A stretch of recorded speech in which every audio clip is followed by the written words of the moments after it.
This is Darius from therabbitpad.com, and in this video, I'm going to show you how you can flip an image in Google Slides.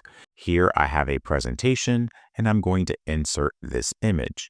Now let's suppose I want to flip this image so that this sign appears on the right side of the picture instead of the left. What you do is you click on the image, which I've already done, then click Format Options.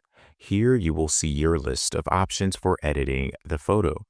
You want to click Size and Rotation at the top, and then go down here to where it says Rotate.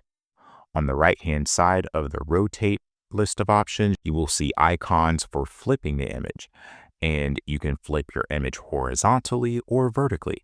So I'm going to start by flipping it horizontally, and now you see that sign is on the right. It doesn't change the appearance of the letters, but the image has been flipped horizontally. You can also do that vertically by clicking Flip Vertically.